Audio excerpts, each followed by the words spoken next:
In this video, we're going to talk about work done by variable force against the line, specifically Hooke's law.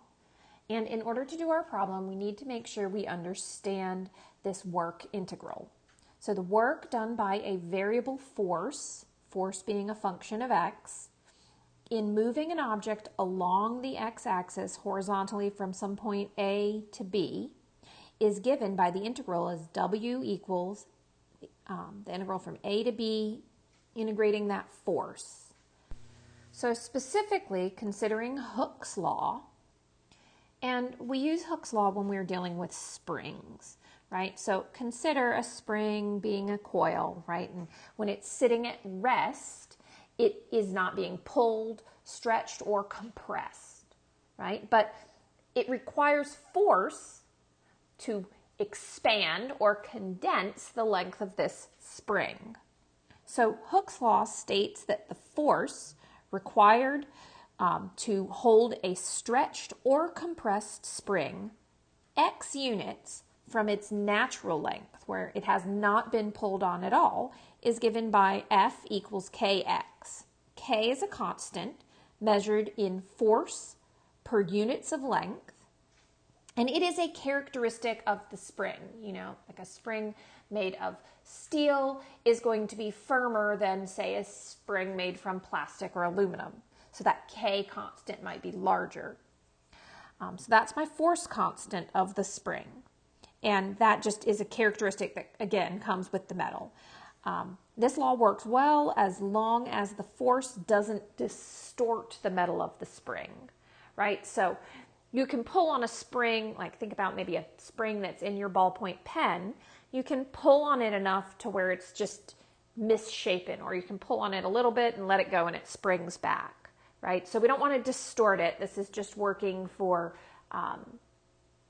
pulling it reasonably within its natural stretched or compressed length, not trying to crush it or break it.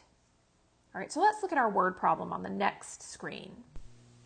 In this example, we are going to be dealing with a spring that, when not stretched or compressed, its natural length is 1 meter.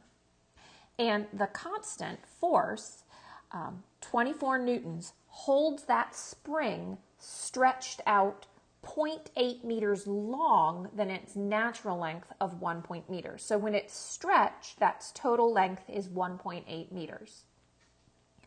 We need to find the force constant, and we need to determine how much work it will take to stretch the spring 2 meters beyond its natural length. So to pull it just 0.2 meters further, what would be that force required? And then also, how far will a force of 45 newtons stretch the spring? 24 newtons holds it 1.8. 45 newtons is obviously going to pull it further than that. So let's look at Part A, the force constant. One thing we know is that force equals kx. In this situation, we know the force, F, and we know the distance. We need to find that force constant, K. So what we know, what we're given here, is that a force of 24 newtons is going to pull that 1 meter spring.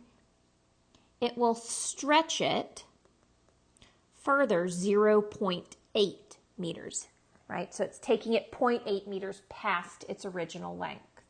So using that formula, 24 equals K times 0.8, dividing, we are going to get 24 over 0.8 equals K. So K, 24 newtons divided by 0.8 meters, is going to be 30 Newton meters. That represents my K.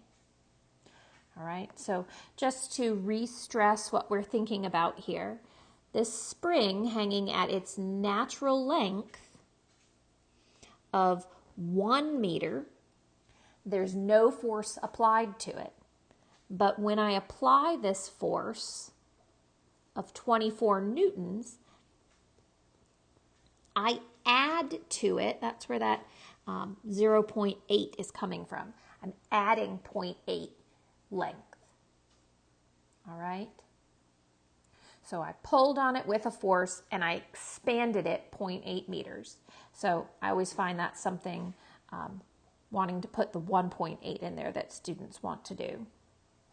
So my force constant K is 30. I looked at this, the units here. We've got newtons divided by meters, so Newton meters. So now I have a formula to use. My formula is that F equals 30x. And part B asks us, how much work will it take to stretch the spring 2 meters beyond its natural length? So we're being asked to find how much work will be required. Remember, work, as we stated at the beginning of this video, work is the integral from A to B of force dx.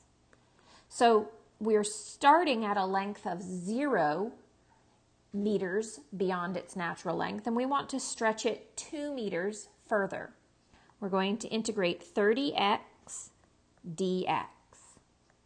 So this is 30 x squared over 2 from 2 to 0, or 15, 2 squared minus 0 squared, 15 times 4, that is going to give me 60. And when we measure work, we generally refer to that as J, or joules. So going back up to where I drew this picture, if we were to stretch it out to a total 2 meters beyond its natural length would be 3 meters.